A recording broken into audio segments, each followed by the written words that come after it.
Karma is a law of nature, and a profound philosophical concept in the Vedantic sciences of India as well as Buddhist spiritual philosophy. And suppose we're able to understand this at a conceptual level first. In that case, knowing how it works in our lives becomes much more manageable. Eventually, we can live in harmony with nature and other beings. For most of us, the gross meaning of karma is action. But what action?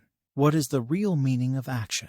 Let us understand this with a simple example. Walking is an action at a gross level. Generating a thought of walking is also an action.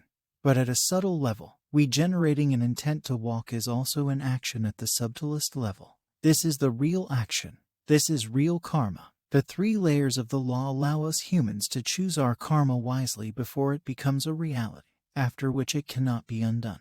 Let's look at another example. 2 doctors in the operating room both take the knife and cut the body. In both cases, the patient dies. The law of karma will play differently for both doctors. One had an intent to kill due to impurities in his mind, and another had the intention to save but, for some reason, couldn't keep the patient alive.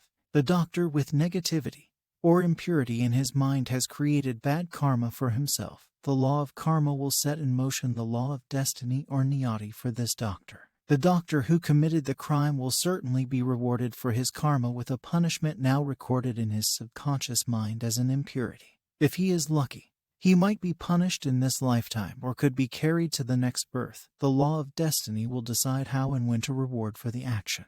Cause of suffering. The majority of the living population on this planet is acting or doing karmas on autopilot. I mean, we don't actually think before acting. Since our thoughts are on autopilot, our actions are on autopilot. We act out of compulsive tendencies, called vasanas in Sanskrit. These tendencies are specific habit patterns formed by doing certain activities. I mean, the action of thinking in a certain way is done repeatedly over time. Let's understand this with a simple example. We read about this new beverage called BX. We have the desire to drink it. We also read somewhere it is good for our health only if taken in moderation. So we pick up a large glass of filter coffee or an espresso while commuting to work, and we do this ritual every day for the next 30 days. Now, on the 31st day, will we not want to have this BX? Our mind will want to have that large glass of BX, and our intellect will tell us it isn't good for us every day, but our newly formed tendency will urge us to have this large glass of coffee on the 31st day. At this point, if we don't allow our intelligence to shine, our tendency will make sure our intelligence sleeps. If we allow it to sleep, we are now on autopilot mode. Let's understand the consequences of being on autopilot mode. What has happened is we have willfully given control to our tendencies to govern our life. In this example, when we continue to strengthen the tendency of drinking BX every day, we eventually get addicted. In other words, we get attached to the chemical experience of the substance called BX. And our minds will get agitated when we don't get this substance. It will create negative emotions such as anger and frustration.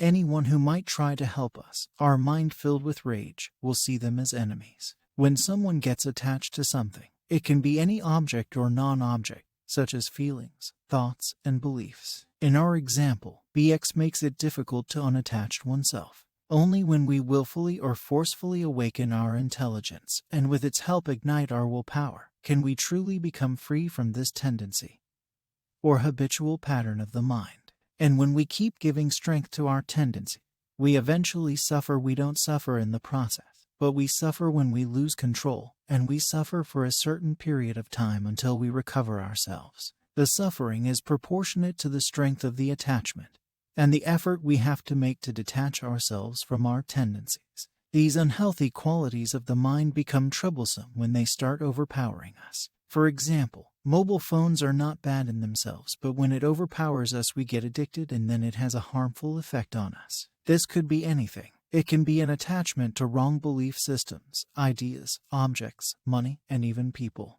When we lose control or get overpowered, we find ourselves suffering, and then the cycle of inertia starts to keep us in this loop, which creates more suffering.